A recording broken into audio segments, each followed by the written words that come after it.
Hello everyone, welcome to Crashing Your Planet, brought to you by Spark and Fizz.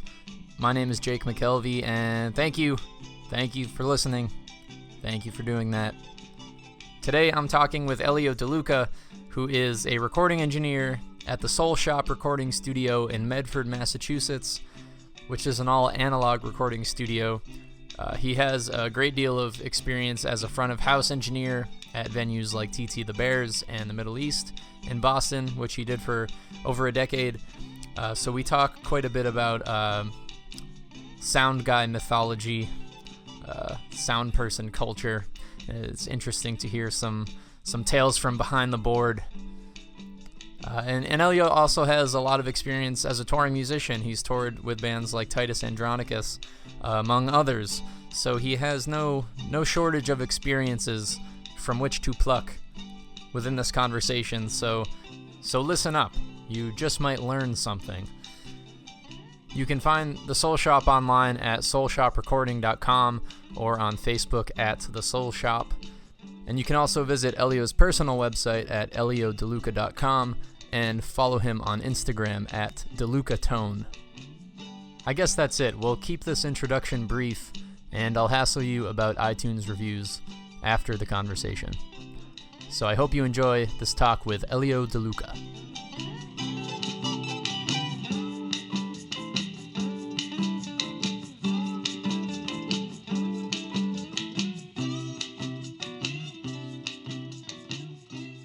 Yeah, this is always kind of the weird part for me. I'm never sure how to kick off a conversation. I have a notion, actually, that might be easier to ease into it because it's kind of like an embarrassing question. I just need to make sure beforehand, you know? Okay. Can I swear on this? Oh, of course, yeah. Because I just wanted to check. I actually have a thing set up where if swearing is a problem, I could just work this little I got going on over here.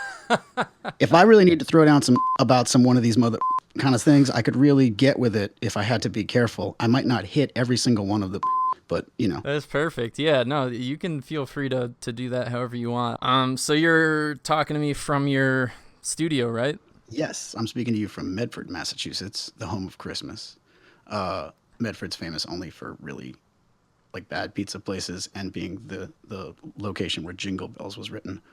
Also, it's the home of my studio that I run. My friend Patrick and I built the studio. It's called the Soul Shop. It's an analog recording studio, except for this digital podcast thing I'm doing right now. Gonna have to burn sage in the control room, purify it afterwards or whatever. But yeah, this is our recording studio that we built in 2007, and that's pretty much the scoop. I have a list of your credentials here. Oh God. Varying. I don't know how deeply it's been, vetted. So you started the Soul Shop in 2007. I know you have a history of front of house engineering, live sound type of stuff, and that's true. Well, from what I glean from it, you didn't like doing that very much. Is that accurate to say? No, that's not true at all. I did it for a long time. I eventually hit a point where it wasn't what I wanted to do any longer. But I mean, that point was kind of like in the last 2 years. I did it for barely, like maybe 10 years, a little over 10 years. Oh, okay. So that wasn't, under duress. That wasn't under like conscription or something. No, live sound has a lot of ups and downs. I think it was because no one ever tells stories about live sound. They're like, man, I had this amazing experience. It's always like, yo, check out this douchebag. From both sides of the coin. I'm going to also talk about live sound engineers because, man, what a mess. Like, what a weird crew of people. I was about to say weird crew of dudes, but you get like one lady for every like 15 bros in that industry. Yeah. Yeah, it's a. I think everybody who's either a musician or a concert goer or familiar, even just like glancingly familiar with live music, the scene of live music sort of experiences the weird like sound guy stereotype stuff. Sound guys are by and large like very inattentive.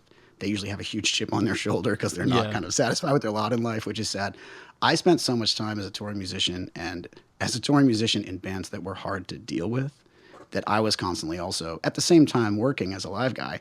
I'd be out in Randomsville, Illinois, explaining to some dude like, yeah, so it's a 6-piece band, and just trying to explain the whole thing and be nice. And you get so much attitude coming back at you under those circumstances. It's very easy. It was very easy for me to be like, I am never going to be like that guy. Now, it's not to say I wasn't like that guy sometimes, probably, because some people are idiots. But given the circumstance, I don't think a lot of people understand the job, even the ones who might have had the job for some time. And when I was responsible at TTs in the Middle East for having interns, and especially at TTs for training new engineers, the biggest thing I always tried to impart was that it's not exactly a service job, but it's not a creative job either. There is a partnership going on with the artist, the band, the individuals on stage, but it's not equal turf. Your opinion doesn't really matter that much. You have a bunch of knowledge that you can use to impart about the room. Maybe the artists are new or young, or maybe it's, their first time in that kind of a venue and they've only ever played basements, whatever. But, you're not running game in there. Like, you got to be deferential. You got to be polite. Like, some guys are just rude as fuck. You know what I mean? The thing I used to explain, like the analogy I used, was it's kind of the same thing as maybe if you're a bartender and you make the world's most bitchin' margarita and someone's like, hey, can I have a gin and tonic? The sound guy reaction is almost always like, no, you need a margarita. And it's like, no, man, like they just ordered a gin and tonic. Make them a really good gin and tonic and fucking shut up, Yeah, yeah. And I never understood why I think it's so hard to get that across unless you have someone who from the beginning is like, yo, please understand this from the musician's perspective, because not all sound guys are musicians either. Most of them are. Not all sound guys have probably been like, on the other side of the coin as many times as they have been a sound guy. And I think it's very necessary to maintain that balance to understand what the job's about. I mean, people who work in the restaurant industry love to go to restaurants and check stuff out. And how's that guy cooking? And what's he cooking with? And how are they presenting the stuff? And that's a crazy plating technique I've never seen before. Sound guys are like wearing horse blinders, like bitchy, like cynical. It's not that I'm not bitchy and cynical, because come on. But just the like uninterest, the disinterest in the job and the disinterest in learning is really kind of irritating. And I said that as a young man, and I'm saying that now. It's still true. Yeah, no, I it's kind of nice to hear you,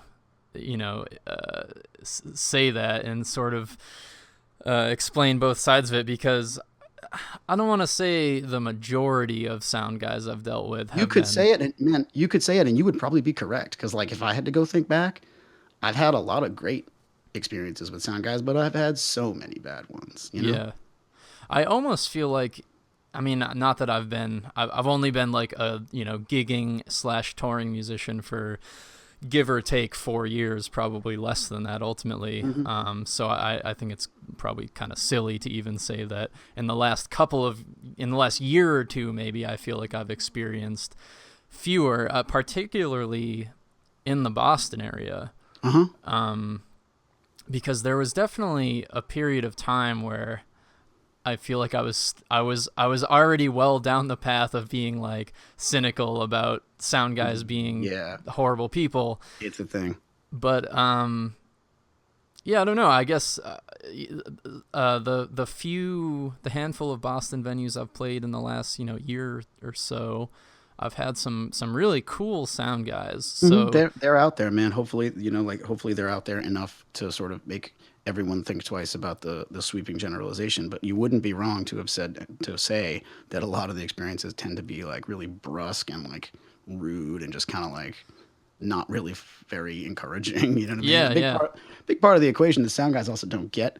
It could very well be like, oh, it's a Tuesday night, this band sucks. And like, yeah, it's a Tuesday night, that band sucks. And maybe they didn't draw anybody seriously. But there's not the circumstance that band is not doing something and going through something and experiencing something on their own level. And for you to just outright dismiss that is pretty inconsiderate overall. There's really no other career field where, imagine your doctor being like, well, I don't give a fuck. Like, I can do this job, but like, I don't give a shit about you. You're like, great, I really can tell. And like, that's not making me feel very good about this whole experience. It's not life or death. Not every show is like the packed house Saturday night. But if you're not able to sort of care and if not necessarily like invest yourself, then at least be attentive, at least be like the modicum of polite and attentive when it doesn't matter, then I don't believe you're fundamentally going to do the job well when it does. And another thing I used to train sound people with, interns and new recruits, was the notion that learning everyone's been in a club when there's feedback going on. Sometimes it's at sound check and sometimes it's during the show. Yeah. And there's a million reasons why that can happen. But the end of the line, the buck stops here, guy, girl, is the sound person. And the best way to learn your frequency is to figure out where that feedback's happening is when 350 people are staring at you because it's happening and you haven't ended it. You know what I mean? Yeah. So to know how to kill that. Now I'm saying that because that's a technical part of the job that requires experience and requires a little bit of, learning curve. But that's also very indicative of what it's like when it's good, because if it really matters, you're on it and you're feeling it and you're in there with the band. Not like running the show, you're with the band. It's the band's mix, Mm-hmm. You're just actuating it, making it go down. But that also matters when it's Tuesday night and no one's there. Not because you're going to have problems and people are going to stare at you or whatever, but even if that band brought 15 people, those 15 people probably want to have a good time. Like, Yeah, it would right. probably be better for everyone if the time that was had was being good. Now you can't change the band sucking or no one showing up or whatever else. But at the very least, I don't feel like there's a lot of fields in which you don't have to do your job well and still get through. And Yeah, it sure. happens far too often. Yeah, no, I played a show recently on tour where there's a sound guy. We're playing a coffee shop, like a small room. It's a coffee shop, and the headlining band played, and there weren't a lot of people there. There were maybe 25 ish, give or take. But this band toured to Pittsburgh to to play the show. Yeah, man. There were people Seriously. there to see them. There were It could have people. even just been. Doesn't matter where they toured from. The fact that they toured whether it was from Youngstown, Ohio, to Pittsburgh. Oh, That's still sure. they made a trip. Like, let's get the job done, please. Yeah, exactly. And so this guy, there was an incessant feedback literally throughout the set. Oh my god. The lead singer, his microphone was just teetering, like feeding back every 5 seconds, and throughout the set. And the guy was letting this happen, and he knew it was happening. And people would, they'd bring it up. The band would bring it up every so often, like kind of look back at him between songs, like, hey, there's, this is happening right now. And the guy just, just shrugged it off. He's like, "Oh yeah, I'm just kind of fiddling around here. Like, don't mind me." Dude, you gotta be and I kidding was me. like, there are people here who have this band hasn't been to Pittsburgh in probably 4+ years. Like, there are people who have been waiting for this band to come No to doubt. town, No doubt. Yeah, man. And it's like, why are you deliberately fucking this up for everybody? Like, Much less the disregard. Like, the band is also kind of in charge of the moment, and especially in their circumstance, if it's bad enough where they have to stop or in between songs be like, "Hey, dude, what the hell's going on there?" Yeah. That means the job's not getting done. Which again, that's like a weird like 3-dimensional problem where, okay, the sound guy's screwing up, or is at least, like, if you look back and the dude is in a panic, like frantically unplugging things, maybe he's working on it. If he's just sitting there, arms folded, like nothing I can do, then he's screwing up, no doubt. Right. It's also great that the band said something, and it's also like, man, I don't understand how clubs, and I've seen this happen, clubs and bars and coffee houses can have this experience over and over and like keep hiring the guy, because it's like, all right, so who in that equation had a good time? Like, the patrons? Are they going to go talk about the show as though you're talking about it now, not naming this place, being like, "Yo, I was at last week and that sounded like a big pile of..." I didn't reach the button fast enough that time. That wasn't that cool. I'm like not sitting close enough to the console. But for real, like, how does that benefit anybody? And not like you got to like storm out and fire a dude, but like you could at least be like, maybe we fucking get someone else to like tweak this system out a little, or like make sure that our guys are getting the job done. Like, it's a very myriad experience. I think also a lot of clubs don't get the fact that like some employee phoning it in, if not necessarily going to ruin a band's time, they can at least like diminish the experience everyone has. You know what I mean? Right. And I remember especially like working in the Middle East and artists like sometimes commenting like on the stage into the microphone to the crowd about like, "Man, everyone here, from like the person that told us where to park to the guy that's paying us at the end of the night, has been awesome." And like, that matters. Oh, And I'm sure Yeah. some of the like the girl who's asking you how many drink tickets you need, and the dude who's loading your gear, and whoever's doing the sound or whatever, they're all at varying levels. One of those people might have been there for 30 years. One of them might be an intern. You never know. But like a little bit goes a long way. And especially like someone getting out of the van being like, "Where are we? Okay, we're in Cambridge, Massachusetts. I don't even know where that is. I just want to go home." That circumstance, and going to the club and someone being like, "Hey, how's it going?" Remotely, like legitimate, meaningful fashion that actually doesn't come from like, "Hey, who the hell are you?" It goes a long way. You know what I mean? Oh, And you're that's just completely right. the small courtesies. I feel like that. I'm bringing this up again, not to just totally rampage on sound people here, but like I'm bringing this up because it doesn't seem to translate to sound guys. I don't get why that is, and I've tried my whole life to be like, yo, the job can be done a little better. And when I was training people, or when I was working the job, or when I was on the other side of the coin, being like approaching very gently, as though it's a it's a shark that you don't necessarily want to spook. See what happens with that individual. They're all different. Some people are amazing. You get those really like positive experiences too, and that's like a big moment on tour. You walk into some spot. When I was out with Titus Andronicus in March, we played Bloomington, Indiana. The tour was like a east of the Mississippi, like mixed kind of tour. There was a bunch of B market shows and like places that we hadn't played in the fall, and then there's a bunch of major cities. And you get to the middle of the country and you play a wide variety of spots. Yeah. And we played Bloomington, Indiana, this place called the Bluebird. That clearly was like the place in Bloomington, and it's like it's not gonna say crappy, it's pretty amazing, but it's like a dirty roadhouse. It's like in the middle of the city. It looks like no one's like cleaned the top of any surface since the 1960s. And the sound guy rolls up and he is like metal to the core, and he's like, maybe in his 50s, 40s, 50s, and he's like super heavy metal, and like he's a lifer. He's clearly been there forever. Yeah. And he was the sweetest, funniest, like cracking offensive jokes, like ridiculous, beautiful, amazing guy. Good at his job too, but like just a sweet dude being like, what's that crazy amplifier over there? I've never seen one of those before. What the hell is that thing? And just like, but just very, forthright and engaging you in conversation, asking like, where'd you guys come from? What's going on? And he's got no excuse. He's been doing it for a million years. He's got every excuse. He's been doing it for a million years. So a kid who's been doing it for 6 months, who's like, who are you? Whatever, has gotten no excuse. Like, just be cool, man. Like, don't do the job. It's not like you're making, such good money that you're like, well, I'll just do the job even though I hate it. Like, there's no real reason to do the job if you don't dig it. I'm curious what the reason for that is. Like, because I feel like, with a few exceptions, a lot of the time the worst sound people I've had are oftentimes your like snarky, like 26-year-old punk guy sound guys. Straight up. Yeah. I feel like a lot of folks don't last beyond a few years if they're not into it. But you do get some folks who are like, man, there's no reason to have been this crappy. And you go back to the venue and it's the same dude and you're like, what's going on here? Oh yeah. Like, so I couldn't explain it. It's weird. I think there's, there's certain places, where it's kind of like, oh, that's him. That's just the way he is. Like, he's a terrible person to everybody. He's a character. And man, how many jobs are like that? Yeah, well, that guy that did my knee surgery, he just sucks. And now my knee. Yeah. No, there's, oh God, I don't know. That bus driver killed a lot of people just the way he is. You're like, wait. That doesn't fly in any other circumstance, man. Come on. Yeah.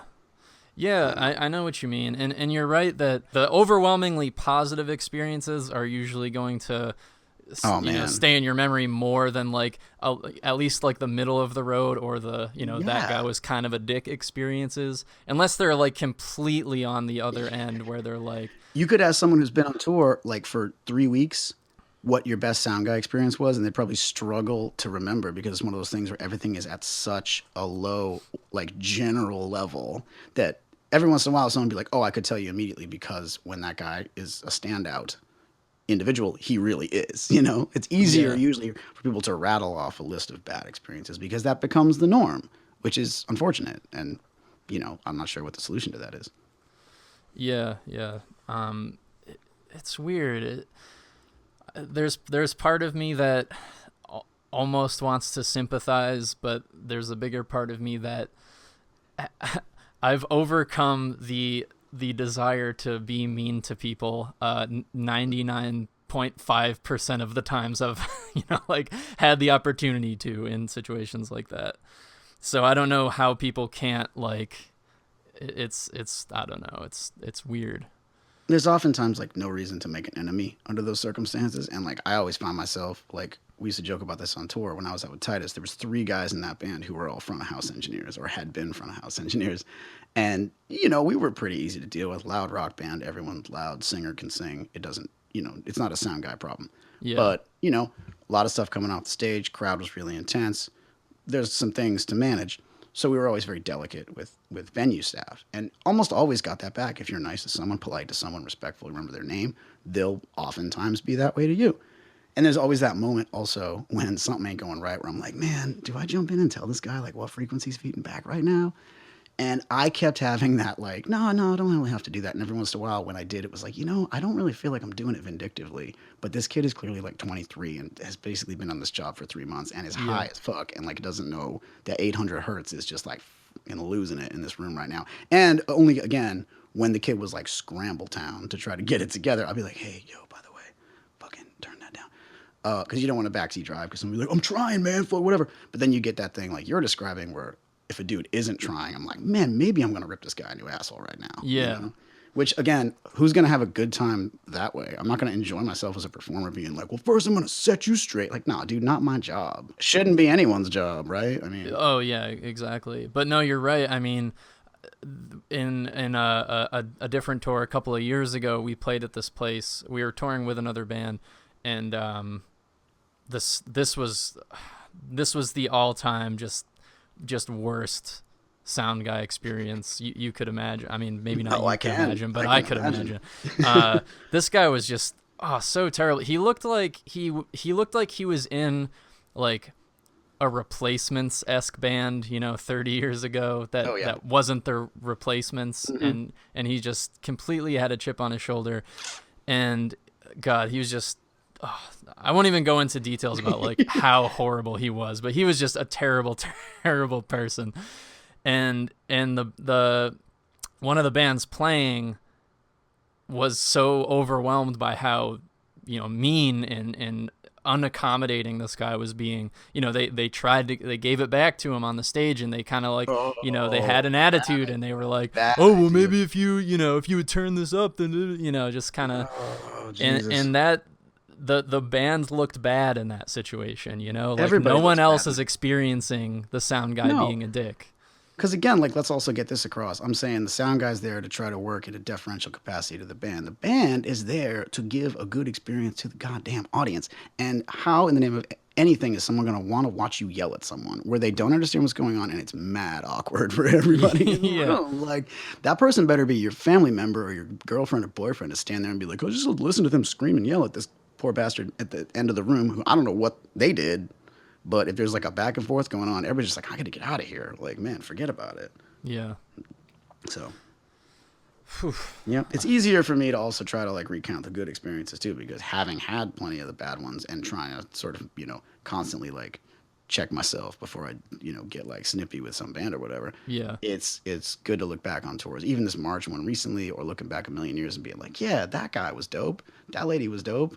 There's a bunch of situations where it works out well. And oftentimes the funny part about that, you said the like punk, middle 20s kind of person who's not really either that into it or has a chip on their shoulder. Sometimes if you see a person twice, they get it or they've gotten it or they're not that kind of person to begin with. And you start to get like, man, every time we go to the whatever venue in whatever city, we have that guy and he's dope, That becomes really good. And again, that's like an oasis in the desert in some situations where you're like, 5 nights in a row of just like pissed off like stone 23-year-olds, which I mean I was a pissed off stone 23-year-old too, but I was trying like at least being polite to people. Well, I think that's a lot of times like if you walk in there's a situation where like maybe you're early, like you're the band and you're early to the gig, or you're sort of like hovering around like inside of the venue and the sound guy's there and you haven't like no one's introduced themselves yet, and then there's just kind of this weird like inexplicable tension just because you've been there long enough and not met each other yet. And sometimes that will be the one thing where it's like, I think that guy's a dick now because we haven't talked, Exactly. And much less now is a situation I'll take the other side, having done this a million times from both sides. Like sound guy shows up, setting up gear, doing whatever. Maybe you're the opening act. Maybe you own the night. Maybe it's your room and you already got your guarantee paid before you walked in the door. No excuse. No excuse. You walk around and be like, yo, hey, my name's whatever. I'm from whatever band, and how you doing, and where should we put our stuff, and where should we park the car, and should I leave you alone for half an hour? You setting the room up? Obviously, brand new bands don't get that, but like anyone's played a venue once understands that like there's some setup to be done. There's some things to happen. Also, anyone that's been on the planet for long enough to be playing shows can understand common courtesy to go over and be like, hey, what's up? My name is whatever. Are you still doing your thing, or should I get out of the way, or should we put our gear over there? Whatever. It's someone's house, so you Right. walk into someone's house and be cool. Don't walk into someone's house and be like kind of weird. Yeah. Yeah, and I like that. I like that sentiment. So what are what do you recommend to bands? Like, what would, if you had to lay out for a band, like, these are the things you should do to not have a bad sound guy? Fundamentally, for me with the band, I feel like all it is common courtesy and like feeling the situation out. And if someone also, if a sound guy is like mad, dismissive or whatever, kind of take the whole thing into stock. Like, is the cat wiring up the stage because he's got four bands rolling in and everyone's trying to drop gear off at the same time and there's four drum sets? Maybe that wasn't the best moment to go up and be like, yo, where do I put my drums? Like, like that kind of stuff. Yeah, yeah. No dissing on drummers, although we could do that in a whole separate podcast. But in the circumstance, like, just kind of like keep your friggin' wits about you.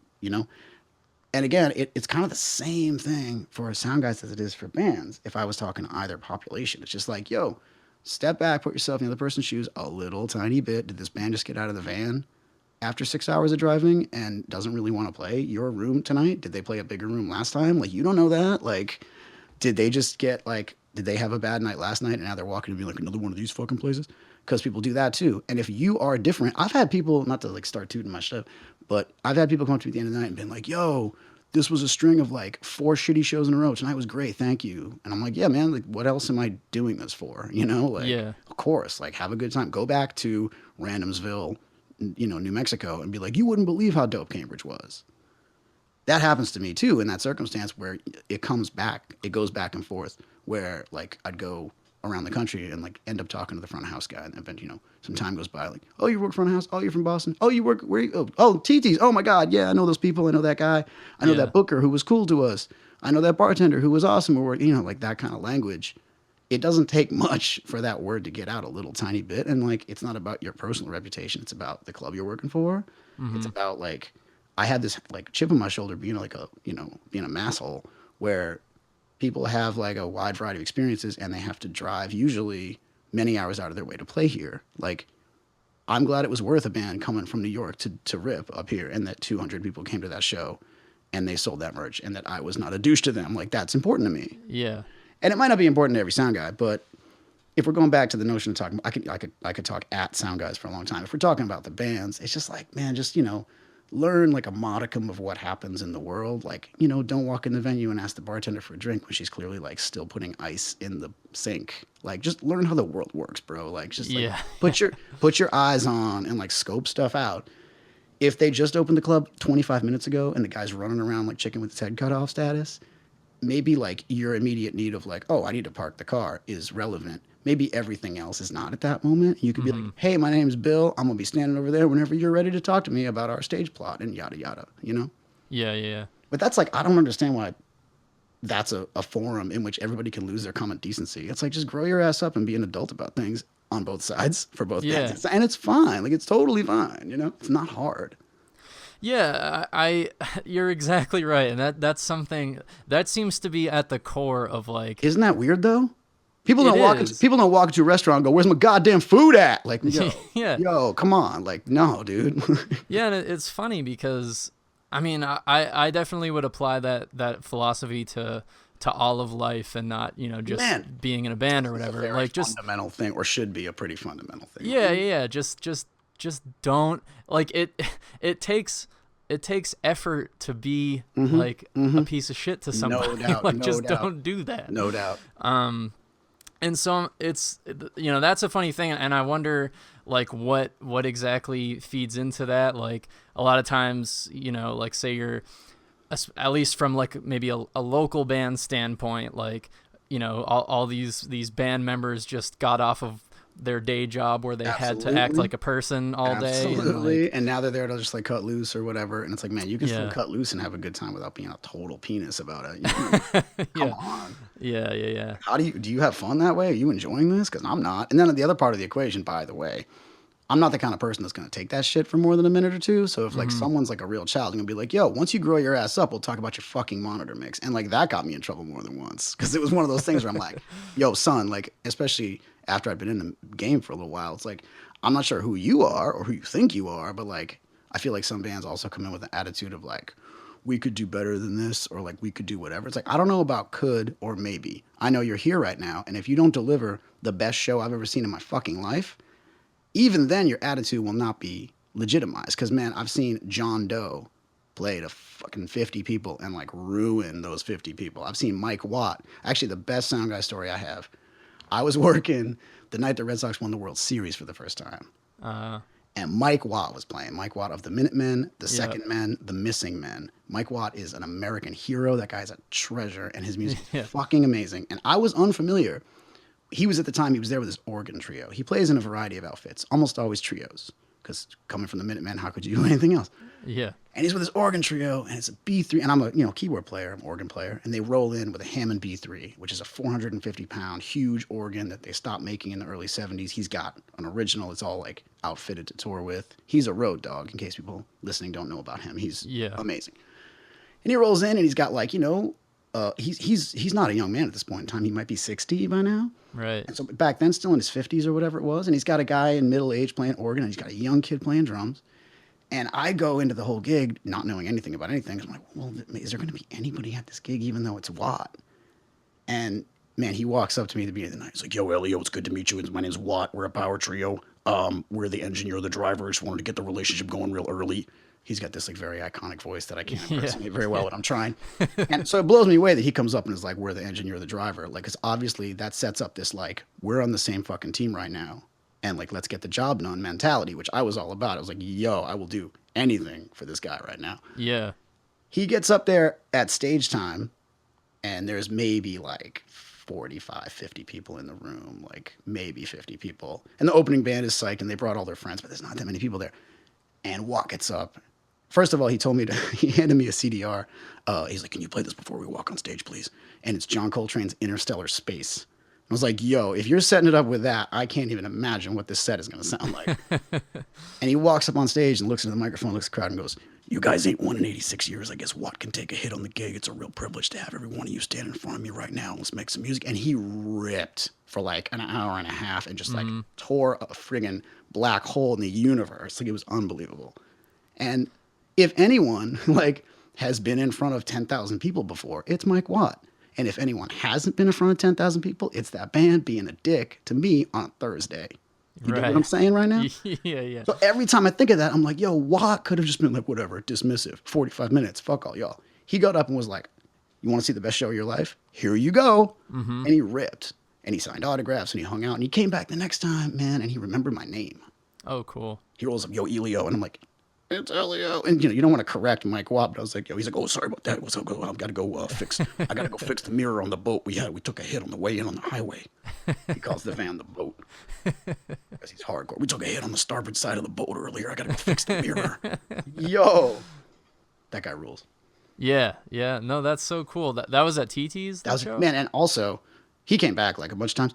I made sure I was on that gig when he came back every time. I was like, I'm not letting one of these go down. Like, I'm going to make sure you have an amazing time when you're here on my watch. You know what I mean? Yeah.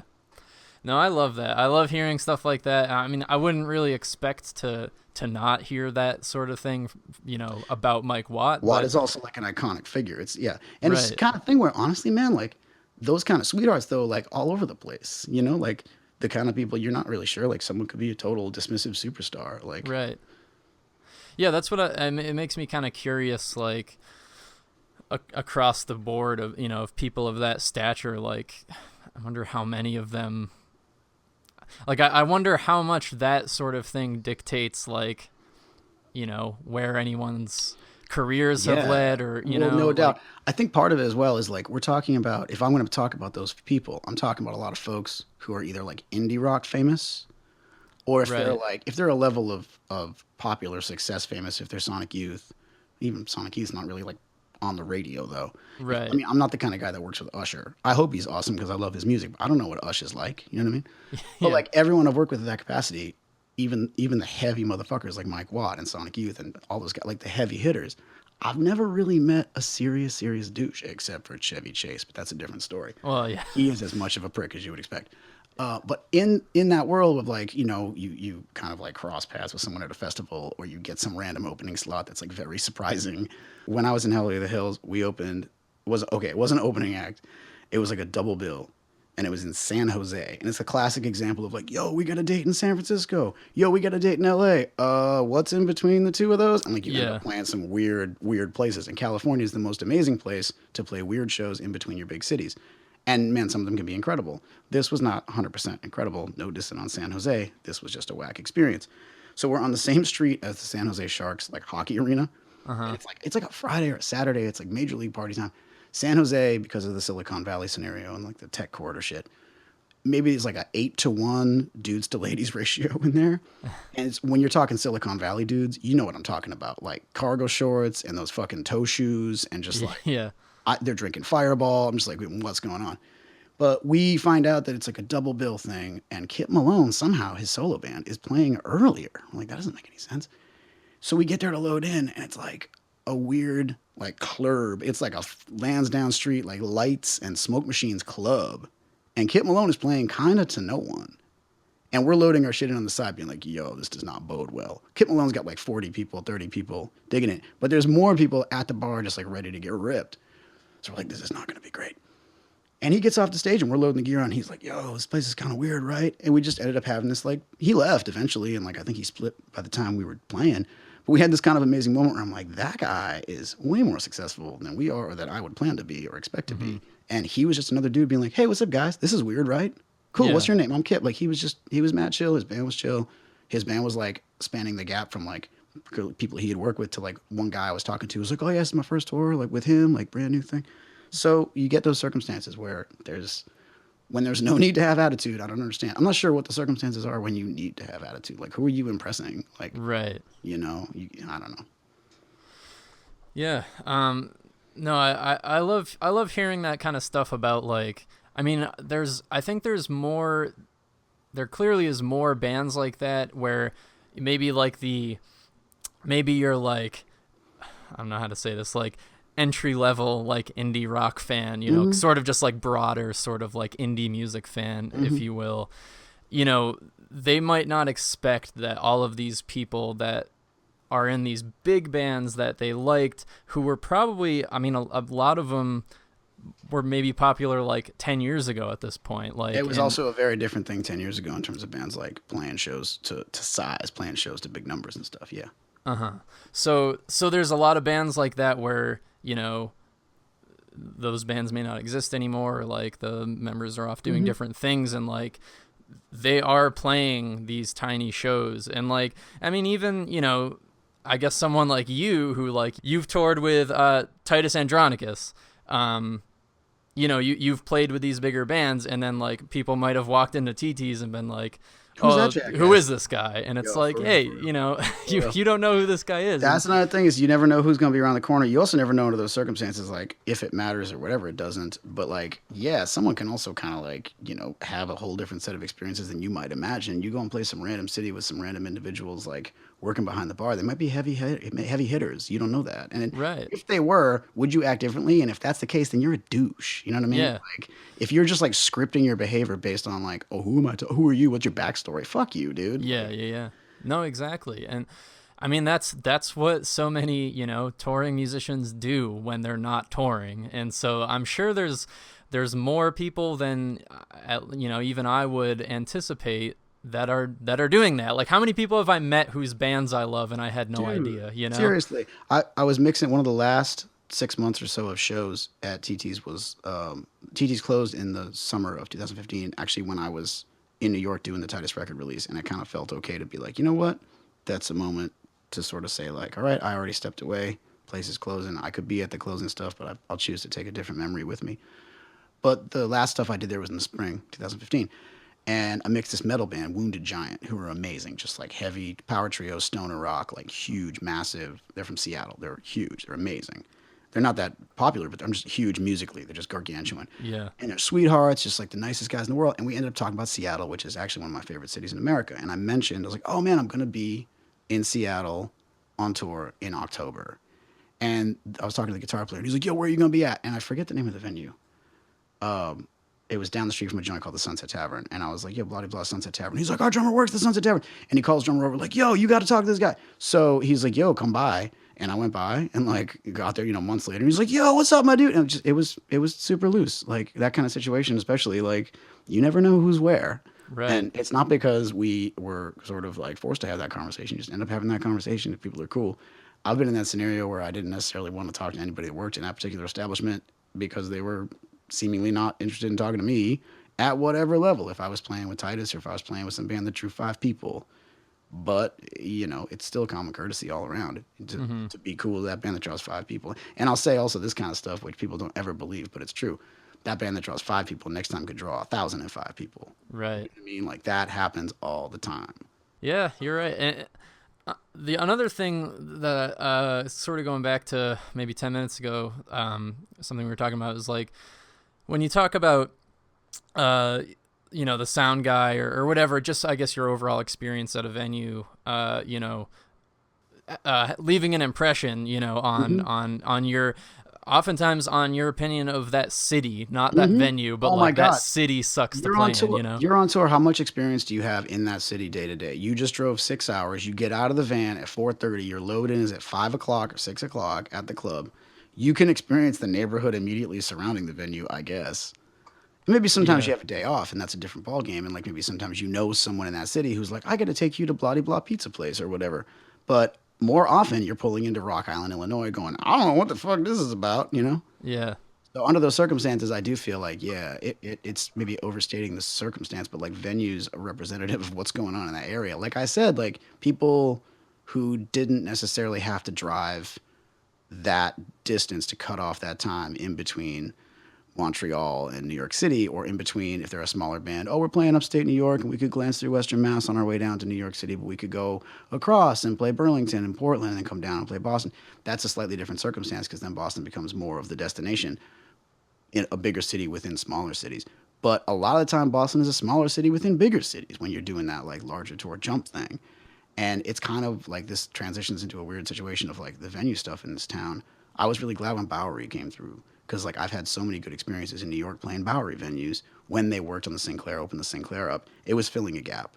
And I have a lot of love for the Middle East, which is kind of like maybe their sort of immediate competition. And I have like a medium amount of love for Bright Music Hall, but that's also Live Nation, and that's like another conversation entirely. When Bowery was able to sort of create this like hold on the Northeast, it wasn't like I didn't find it to be an oppressive. You're in control. They're actually using Great Scott as a farm system. Like they're paying attention to what goes on. They've got Royale for bigger acts. Like that's a benefit to this town in general. Because chances are a band comes back and plays, the second time after they hit Great Scott once with Bowery support, they have a good experience. They play Great Scott to maybe 150 people. That's dope. If they'd been here by themselves and tried to struggle it up, maybe they would have had a good experience, maybe not. But like, even if they don't come back on the Bowery dime, they're coming back with a sense of like, there's a scene there, there's fans there. Maybe Bowery gave them a good local band to open for them, and they got a good feeling. You know what I mean? I'm gonna actually turn that around in like the most ridiculous, like self-aggrandizing drop ever. But to talk about Blinders, the band that I play organ with, we just had that kind of experience. I don't even know if it was a Bowery show, but we just played Great Scott last week with a band called Mrs. Magician from San Diego, who are an amazing band. Amazing band. They put out a record on Swami Records in 2015 called Strange Heaven that is like one of my favorite records of that year. And still to this day, one of my favorite records made in the last bunch of years. It's like very, it's garage rock, but it's very Beach Boys. It's very like beautiful harmonies, but all the songs are like bummer songs about how much you hate your ex girlfriend kind of stuff. It's awesome. They came through. I don't think they'd ever played Boston, at least when I was paying attention the last few years. They hadn't played the East Coast at all. They came through on like a long, long tour, big slog, and we're putting stuff on Instagram about like eating like unsatisfactory nachos in Jersey and shit. And it was like, all right, yo, so look, when they get to Boston, like let's show them a good time. I wasn't gonna take them out for nachos because if you're from Southern California, you have a different idea what Mexican food's about. No dissing on our Boston Mexican scenarios, but it's not the same thing. Yeah. Anyway, that I feel like that was a good experience, hopefully a good experience for them. And we tried to like show them a good time and bring people out to the show. They had a great fan base here, and I mean, they played Great Scott on a good night with a healthy crowd. And I would rather, when they think about Boston, think about like hanging outside with us, smoking cigarettes outside the venue, and the fact that there were people in the room, and the fact they had a good time that night, as opposed to thinking about like the classic example of some cities where it's like, I can't remember, but I know it wasn't cool, whatever it might Yeah. be. And that's not the opening band's job. It's not the venue's job. but it's not that far away from the venue's job or the opening band's job to be involved with that. You know what I mean? Right. And I Yeah. think this is a hallmark of younger bands that have never toured, that don't know the misery. You know what I mean? There's Yeah. a guy named Thor Harris who's a drummer. He's Austin, Oh yeah, Texas I know guy. that guy. Thor's Yeah. amazing. Played with Shearwater, played with Ockerville River, a bunch of Yeah. bands. And he put this thing out. I think it was maybe Facebook or Twitter. It must have been Twitter because it not have been Twitter because it was kind of long. Probably Facebook, but it's gotten around pretty heavily. And it's The like rules of the touring rules of thing. touring. Yeah, yeah. And I number just showed that to one, someone recently. there's a list, and I don't remember his priority, but for me, number one was don't evaluate your entire life when you're sitting in a broom closet waiting to go on. Because the absolute existential crisis that is possible in that moment is something that I feel like a younger band, if they don't get, might not understand why everybody gets out of the van being like, yo, I'm 50-50 on Burlington, Vermont right now. Yo, I'm 50-50 on Gainesville, Florida. Let's see what y'all got. Because Yeah. there's no guarantee, even if it's like, man, I'm 50-50 on New York, like places you've been before, venues you've maybe even played. You're still walking in there being like, let's see what happens. It's always Right. possible to have, a different kind of experience or a good experience or just an overwhelmingly negative one. And it's not Right. it's not often any one person's fault. Sometimes it is.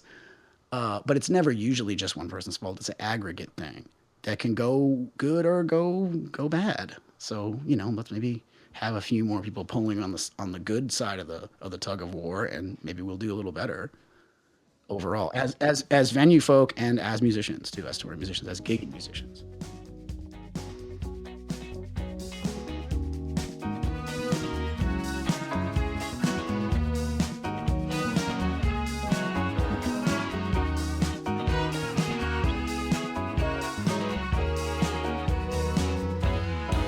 I know I begged you 1,000 times before. Yeah, but I'm through watching you walk out that door.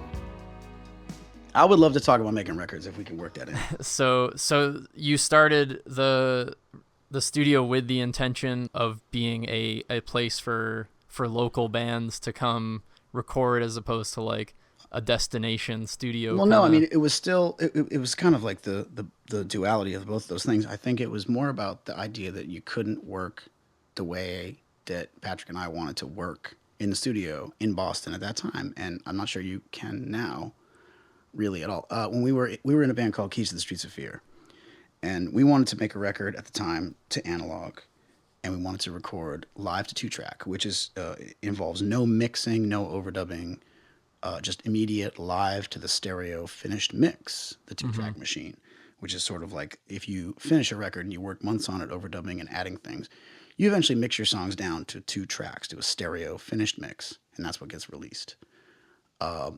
The way music worked back in the day was that stereo 2-track or mono was the only available medium.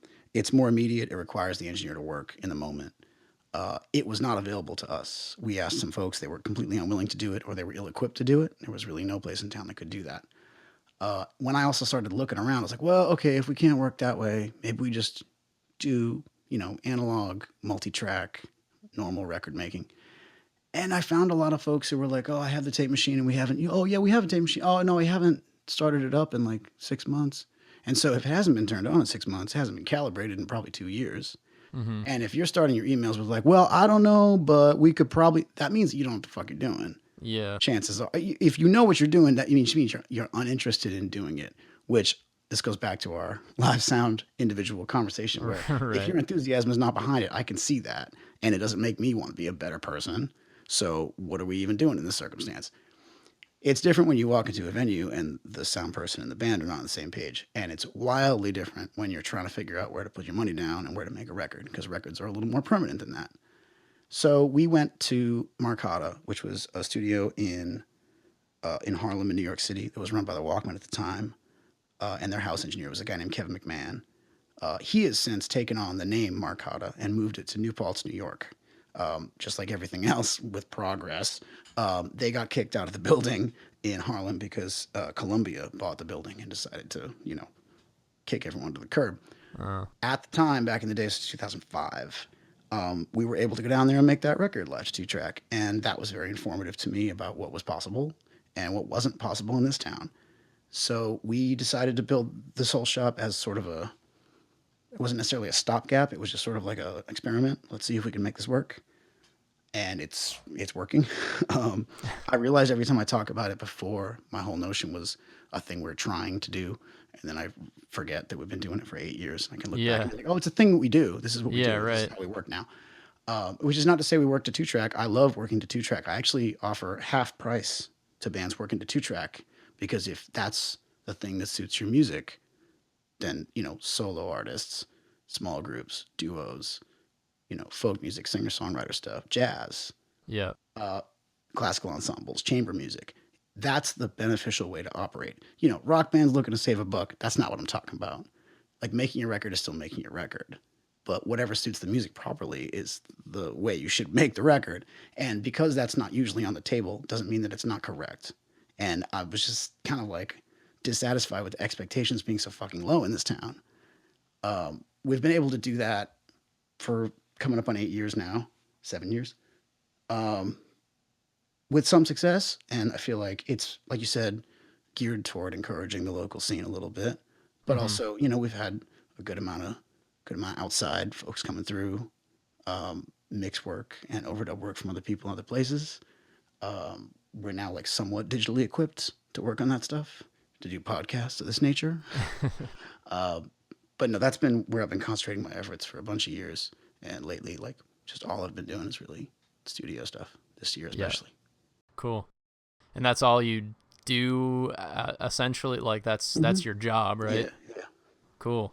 I was doing some more touring stuff in the last 18 months or so. Yeah. With Titus Andronicus because there was a new album to support. And Right. I stepped away from that to sort of be like, there was some records I didn't want to say no to. Sure. So yeah, that's what I've been doing. Most recently working on brand new material from a bunch of folks, which is really, really satisfying and feels really good. How do you what's your vetting process for bands that approach you? Do you turn people away? Not really. I mean, it's sort of there's a couple of just like stipulations that kind of make it clear if someone's sort of ready to work on an album. I mean, like the day rate is one of those things. Like if you're willing to pay some money to make a record, you've probably thought about it more than once or twice. Yeah. I've said no to basically no one. I've said no to like one potential client because I knew a person involved and was like, I don't want to work with that person. But generally speaking, no, I've recorded everybody in every circumstance. I mean, there are different approaches, whether or not you're the engineer or the producer. And a producer has a different involvement with the music than an engineer does. And I feel like this is a role that gets confused, whereas an engineer is able to just display what's going on to the recording medium, what's able to translate what's happening to tape. A producer oftentimes is shaping how that is being done. And those are two different fucking things. Right. They aren't necessarily to be done by two different people. Sometimes it's the same person. But at least to recognize what the job is. A lot of the times I feel like bands who are dissatisfied with their album didn't understand that there was a producer role at all, and they let the engineer default a lot of stuff. And even if a person is incredibly qualified to do that, my tastes might not be someone else's tastes. And they listen back to an album that I think is, well, that's pretty good. They listen back and go, man, it doesn't sound like what I wanted it to sound like. And as someone who's been on that side of the coin like many times when I was a young man making records, being like, it's sort of, whatever. You get this like bad dismissive, like I spent a bunch of money, so I guess that's what it is. Fuck, Right. whatever. Oh, yeah, whatever. Like I really don't want anyone to feel like that. So Yeah. like the number one part of the job is to not let that happen. Yeah. No, sure. And that involves a lot of conversations. That involves a lot of like, you might not have thought of this, but let's talk about it beforehand. Some production stuff is very default, and some production stuff is like wildly subjective. Yeah. There are things that some people wouldn't assume would make that much of a difference, but they are like the way you play. A common problem with some bands getting into the studio is an engineer saying, all right, cool, so we're going to set up and everyone's in a separate room and you all got headphones and now we're going to use a click track. It's like, whoa. You just made 3 massive decisions that band's never even thought about, much less worked with, much less rehearsed. Yeah. What if your drummer's never played to a goddamn click track before? Do you know how that's going to sound? That's going to sound stilted and fucked up, like in a serious way. What if this band is bent on the rhythm guitar player and the drummer look at each other in the eye? Keith Richards, Charlie Watts style. What if that's that music? You just put that guy on closed circuit TV and he's supposed to watch the drummer, and the communication breaks down. Yeah. What if that band is, trying to think of a good example of headphone stuff. What if that band is used to someone playing really hard to get that tone in the practice space because they don't necessarily have the greatest bass amp in the world, and when they're really killing it, they're digging in.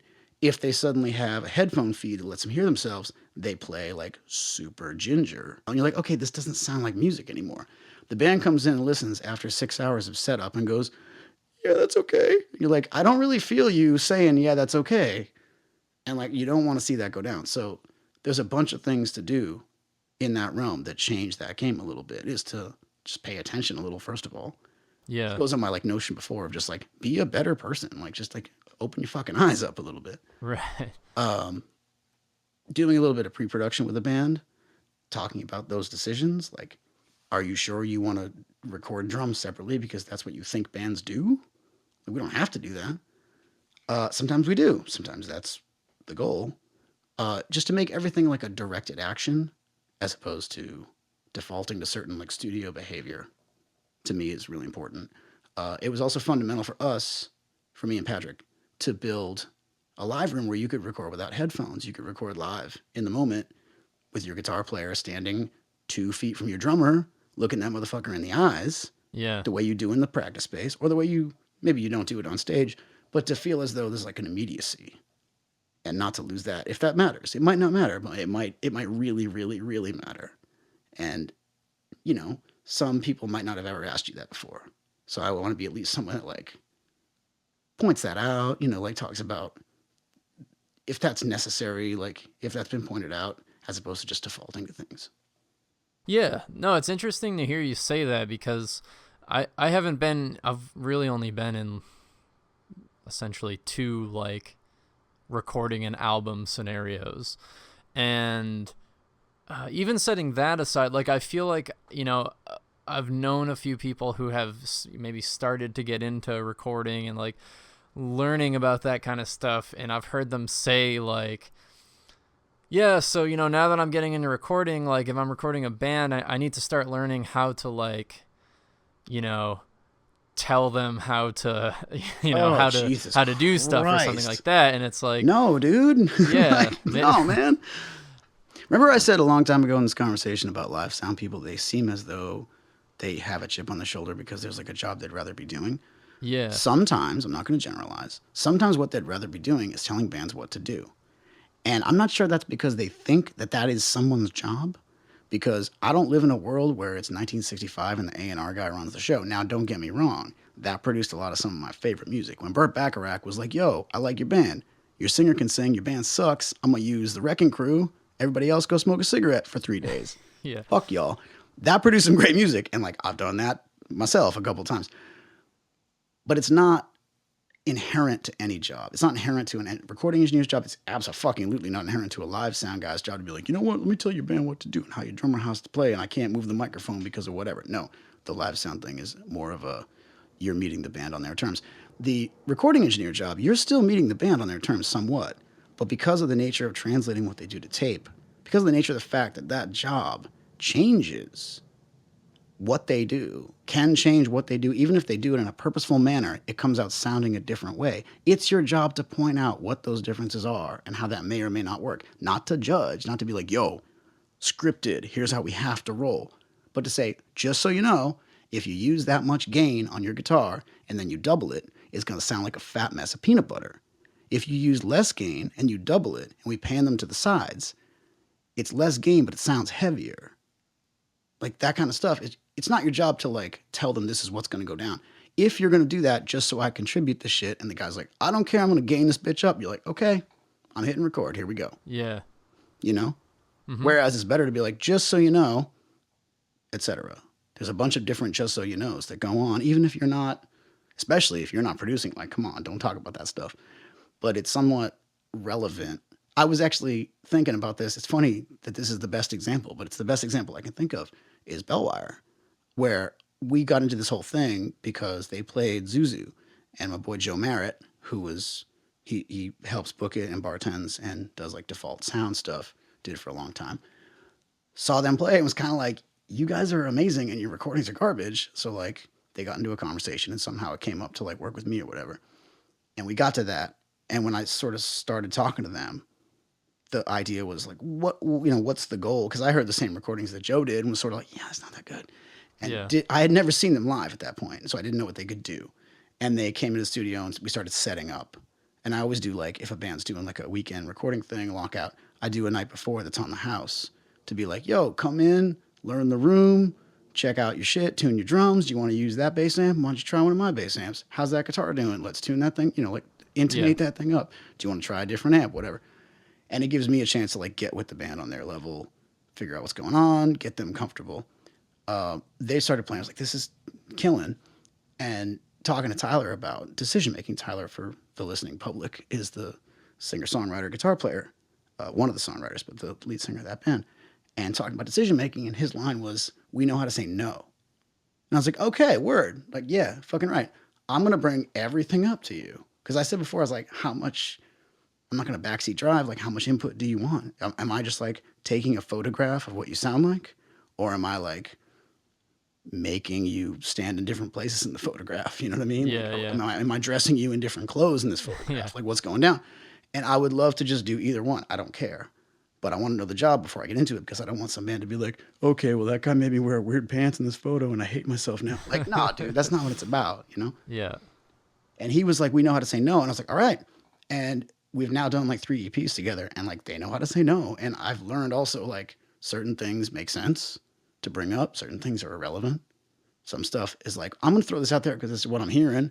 And it might be 50-50. If they're like, that's sick, or nope, absolutely not, Mm-hmm. And as such, we've now developed a working relationship where everything's on the table, but what the other person kind of like might expect or might be like just kind of feeling like under the surface.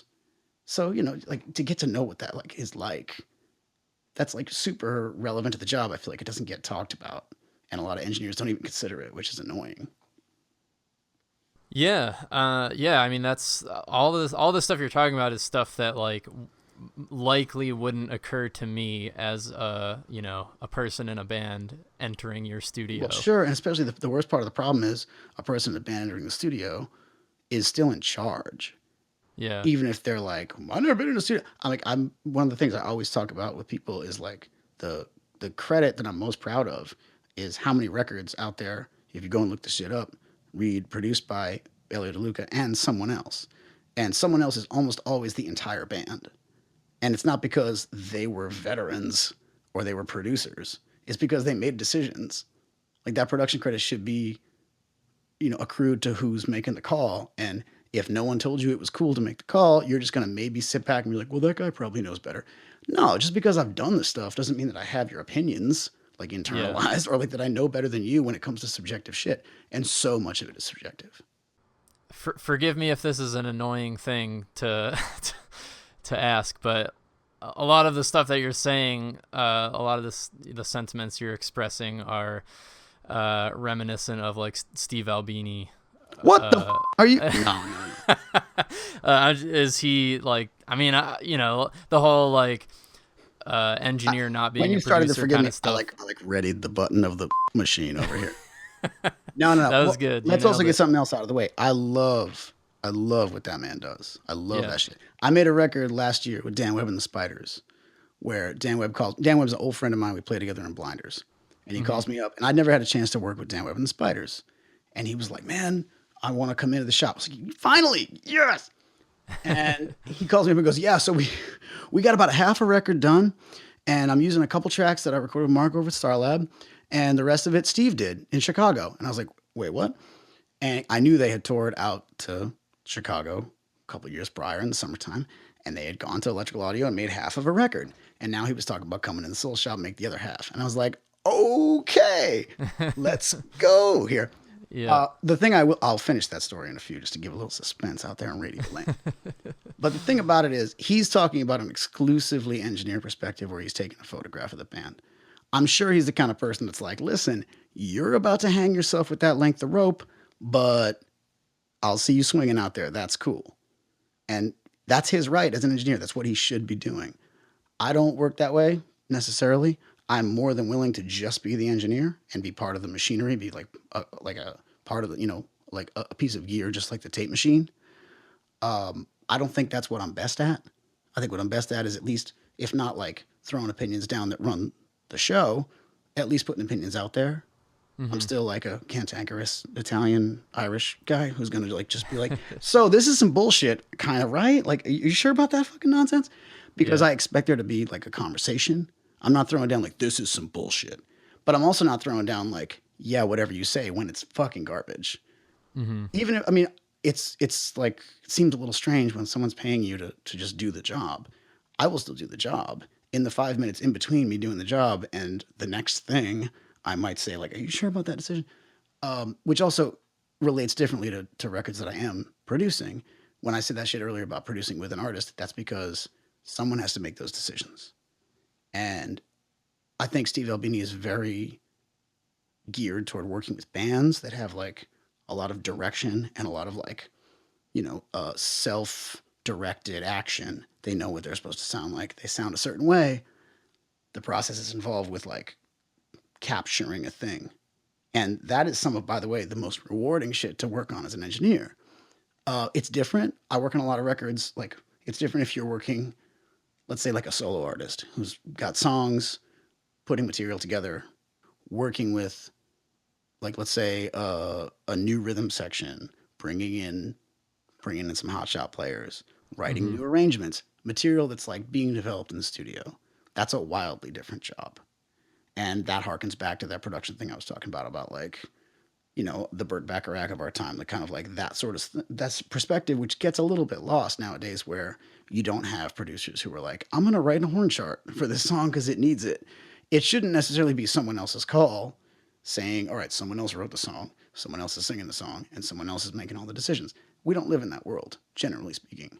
At least Yeah. not in my level of like budgetary like indie rock. That's not how the world works. Right. The artist is making the decision. The guy who's singing the song probably wrote the song. The guy who wrote the song and is singing the song is probably the one that negotiated the label deal. They're footing the bill. He knows how much money is on the table. Like, what Yeah. you're talking about. Right. That doesn't mean that person's not qualified to say, you know what? Yeah, string section on this tune. Or, you know what? No, absolutely not. No fucking string section on this tune.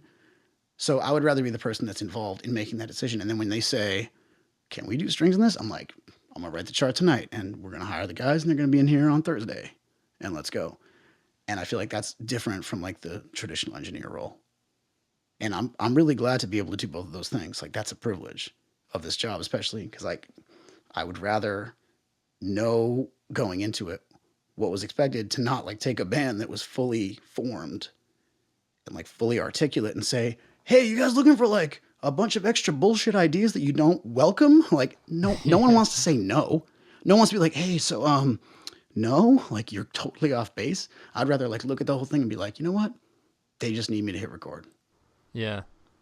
And as Tyler said, we know how to say no. So when a band is like, hey, can you just make this translate to someone's ear holes in like that ecstatic, beautiful way, that's a different job than someone saying like, do you think this song needs a bridge? Like, those are two different jobs. As I said earlier, like, this is stuff that I wouldn't really think about, and just hearing you talk about this kind of stuff is like making me realize how these are the types of decisions that should be made. And they can also be the type of decisions that get defaulted upon. And that's not a diss on anyone's place in the process. Like, it could be a young band, it could be a very experienced artist who just ends up being like, I'll work with this particular engineer because whatever. And maybe that person is attuned to your sensibilities, and maybe they are super duper not. Like, let's also give credit where credit's due. Like, you look at a guy like Albini. What kind of music does he record? I don't fucking know, because Jason Molina and Mono and Scout Niblet and all these different kinds of bands like do not sound like each other remotely. Right. And that's what it's about. Like, a good engineer should be able to do everything. A good engineer should come to the table being like, you guys look perfect. All right, sit the fuck down. Here's the most high-res, beautiful photo of you ever taken. Or you guys are a stank-ass mess and you're coming to me like as a set dresser and a costume designer and a cinematographer. That's a different job. Yeah. You know what I mean? That's actually the best example is like the cinematographer. Like, film has done a great job of being like, you're the lighting guy. That's all you do. And you're getting paid great, so you don't mind. Like, you're good at that job and that's the fucking point. Yeah. Now, everything about that job, gaffing and lighting and cinematography and direction and everything else, has been compartmentalized in a way that is not dismissive. It's a way that's empowering. And recording is not that way. You know what I mean? Yeah. That's fucked up. Like, that shouldn't be how it is. But because of the, like, you know, not having a system, not having like the label system is super freeing. But having that much power is the same thing as like enough rope to hang yourself. Like, just having that much power is like, oh God, what do I do now? Oh my fucking God. Yeah. So you sometimes just, if you're footing the bill, if your label has only given you 10 grand and now you're looking at the thing being like, we just spent $8,500. We got to mix this record in 3 days. That doesn't benefit anyone. Yeah. That's no good. Like, that's a mess. But people end up there. And not because they were novices and not because they weren't thinking about it, but because this shit doesn't get like continually brought up, or these roles weren't clearly defined, or sometimes it just takes more time or more money or more attention to detail to get a certain job done. And there's no good solution for that, It's just a matter of having the conversation from the beginning and continuing that conversation as you go. Yeah. That makes complete sense. I mean, you lay it out in a way that's understandable. Well, so. it's harder when it comes down to like, we're talking about a world where like the money sometimes dictates the shit, and now it gets way more difficult to just like make decisions solely based on that. Like, well, I would love to do X, but I'm completely out of dough. That's different. It's more about having that conversation at the beginning about like, so how much time should we spend on basic tracking? Like, that kind of stuff. Right. Because I feel like also, even if you're not producing the record, even if you're just engineering, you're still kind of responsible for the traditional production role was handling the money. like a film producer is generally charged with that job from the get-go, and a bunch of other tasks as well. But the production level is the management of the money involved. And in some recording situations that gets, talked about, and some of them it doesn't. Mm-hmm. And sometimes, you get bands run out of money, engineers getting like, dissatisfied, being like, oh, working, long hours and not sure where this is going and whatever else. And everyone's also had experiences of like records that stall, like records that get to a certain place and then they're like, we're going to wait and mix it later. And then like nothing ever happens with it. So it's like all this stuff. I mean, I've seen some of this stuff happen. I've also been part of some of this shit. And you'd rather just be able to bring it up and not let that just like by default, like, oh, well, shit, now you guys, I didn't know, we didn't talk about budget and now we're out and whatever. Or we didn't talk about goals. Like, we didn't even talk about like time frame. Like, it's a drag. You don't want to let people, I feel like I don't want to let people under my care if they trusted me to engineer it or produce it or whatever, not like have that talk. And you don't have that talk, like, by the way, you don't have that talk in the moment while the clock's ticking. You have that talk like 3 weeks before, like over beers, when you're talking about like, we're going to work together. Like, what does that mean? Right. Mm-hmm. And yeah, I guess, that same sort of sentiment is what's going to keep people coming to you, much like the being a not shitty front of house guy is going to keep people coming back to your venue. Or at the very least, people talking about you when they get out of the situation, being like, yeah, well, I didn't hate him as much as I hate other people. Yeah, exactly. Well, cool, man. Is there anything else we should talk about pertaining to this stuff? We covered a lot of ground here. I don't know. I was going to say we got through a lot of stuff. Like, if you feel like we got some usable content. Oh, for sure. Yeah. It didn't involve me talking too much about some fuckers, you know what I mean? Oh, I bleeped the wrong part. About some motherfuckers, Oh, great. Cool, man. Well, hey, Elio, thanks for talking with me. My pleasure. You've been a real... Hey, that's fair. Thanks for having me on this, Jake. I appreciate it. Yeah, of course. Take care. You too.